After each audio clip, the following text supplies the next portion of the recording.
Alberto Bernal, director de estrategia global en XP Investments, basado en Miami. Estimado Alberto, qué gusto saludarte y tenerte en el programa en este inicio de febrero. Muchísimas gracias, Víctor, por tenerme en el programa y mil saludos a la audiencia.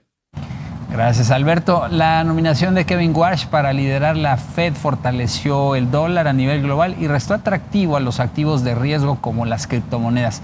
¿Qué lectura está haciendo el mercado de la nominación de Warsh? Pues a ver, Víctor, yo diría que Warsh era dentro del el popurrí de posibles candidatos, era el más hawkish y en cierta forma el más halcón. Y en cierta forma eso llama la atención porque todos hemos oído al presidente Donald Trump hablando de que quiere ver más tasas de interés más bajas, etcétera, etcétera. Y por ejemplo, Rick Rieder, el CIO de BlackRock, que era el otro que estaba con unas posibilidades bastante más altas, había hablado mucho más explícitamente disminuir tasas de interés. En cambio, Kevin Warsh no. Entonces, en estas cosas son de esas cosas que uno nunca entiende muy bien de Trump, el famoso art of the deal, que dice unas cosas y hace otras cosas. Ahora, el mercado, en términos de cómo recibe esto, como dices tú, recibe apreciando el dólar y cayendo los mercados, sobre todo criptomonedas y monedas emergentes, etcétera, porque Kevin Warsh en el pasado ha escrito, él es un gran economista, Kevin Warsh ha escrito muy claramente sobre la necesidad de disminuir el tamaño del balance de la Reserva Federal. Y eso es consistente con tasas de interés más altas y no tasas de interés más bajas, por lo menos en términos académicos, ¿no? Ya. Lo que sí es que hubo un componente de alivio, una dosis de tranquilidad con la nominación de Warsh, que terminó con meses de especulaciones y temores también sobre una posible debilidad en la independencia de la Fed, ¿no? Exactamente. Y yo creo que eso es una de las razones por las cuales muy seguramente Scott Bessent, yo creo que el ministro de Hacienda de Estados Unidos tuvo mucho que ver en esta decisión.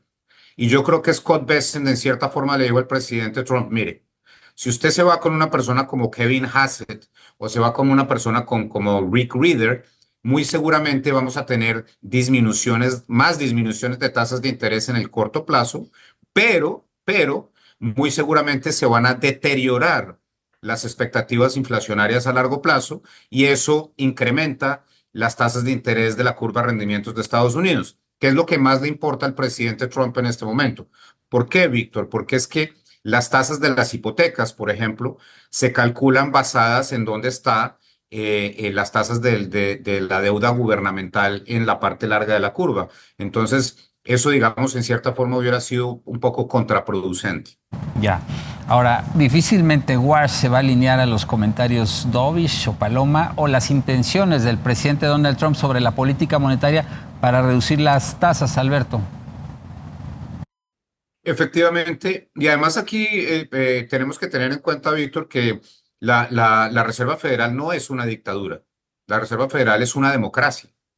Entonces, el voto de Kevin Warsh vale lo mismo que el voto de Kashkari o el voto de Goldsby o cualquier otro de los miembros de la Junta del Banco Central.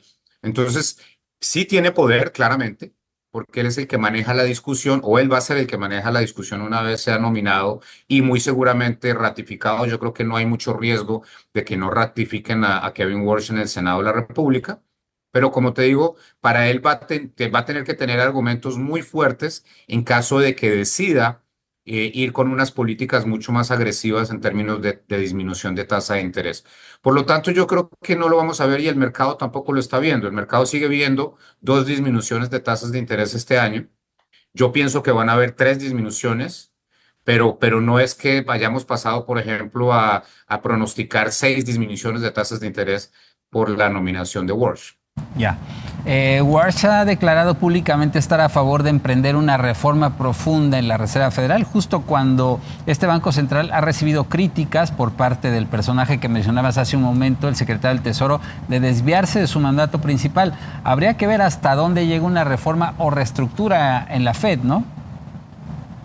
Claro que sí. Ahora, ese proceso está en camino ya. Esto ya comenzó hace bastantes años y yo pienso que se va a demorar, pues, porque muy seguramente Warsh va a tratar de influenciar mucho las conclusiones que vengan de este Review, se llama el Fed Review que se está haciendo en este momento. Ahora, solamente para especular qué puede salir de ahí, Víctor, yo pienso que de este review van a salir un par de cosas muy importantes. La primera, que yo creo que se va a restringir la cantidad de comunicación que sale del Banco Central en este momento. Y yo en ese sentido, sabes que estoy de acuerdo. Yo antes pensaba que era mejor tener muchísima información por parte del Banco Central, pero yo creo que en este punto ya estamos llegando a un punto en que esto es una cacofonía. Hay demasiada información, Víctor. Entonces pensaría que es mejor disminuir un poco más esa disminución para que la gente no se confunda tanto. Y también muy seguramente van a haber cambios en ese proceso que se llama el Summary of Economic el Summary of Economic, se me olvidó la última palabra, pero que es donde los miembros de la Fed ponen sus expectativas sobre qué pueda pasar con desempleo, inflación, crecimiento, etcétera, cada 3 meses. Y yo creo que muy seguramente ese documento también va a haber unos cambios una vez se tenga ya ese review of policy que está llevando a cabo la Reserva Federal. Ya. Tras la nominación de Warsh para la Fed, ¿percibes algún giro en las expectativas macroeconómicas para Estados Unidos? ¿Podría cambiar el entorno económico? Fíjate que no, Víctor. La verdad, lo único que sucedió realmente relevante es una apreciación como de 1 y pico % en el dólar norteamericano. Eso fue el movimiento más importante. Las tasas de interés se movieron un poco, pero no mucho. Y digamos, en términos de lo que esperaba el mercado ex post de la publicación, el mercado esperaba 45 puntos básicos de disminución de tasa antes de la nominación de Warsh. Con la nominación de Warsh pasó a 54 puntos básicos, pero hoy, después del dato tan fuerte de ISM Manufacturing que publicaron, que acaban de publicar las autoridades, esa probabilidad de disminución de tasas nuevamente se bajó por debajo de 50 puntos básicos. Está como en 48 puntos básicos. Entonces, digamos, en el contexto del universo, esto que pasó es absolutamente irrelevante. Para los que nos toca mirar la minucia, pues sí se movió un poquito, pero insisto en que la Reserva Federal es una institución con tanta, digamos, tanta participación de economistas, es una democracia porque hay muchos miembros que votan, etcétera, que yo creo que no cambia muchísimo las percepciones a largo plazo porque entre o salga una persona dentro de la Reserva Federal. Ya. Hablando de política monetaria, la semana pasada, antes de esta nominación de Warsh, la Fed decidió mantener sin cambio su tasa de referencia en este rango de 3.50 a 3.75%. He leído comentarios en el sentido de que los mercados asimilan una Fed dividida entre mantener una política restrictiva o estable o reiniciar los recortes de manera gradual. Tú me dices que podrían ser hasta 3 recortes este año. Exactamente. Y te digo por qué, Víctor, tú ya hemos hablado en el pasado, pero al respecto, yo lo que veo y mi trabajo es tratar de identificar indicadores líderes sobre todas las variables más importantes de la economía. Y yo estoy viendo unas disminuciones muy fuertes en la presión inflacionaria en Estados Unidos en este momento. Por ejemplo, hay un indicador que se llama Trueflation, que es una forma de mirar los precios con Big Data, etcétera. Ese indicador está mostrando que la inflación en este momento en Estados Unidos es 0.9% año a año, no 2.8%.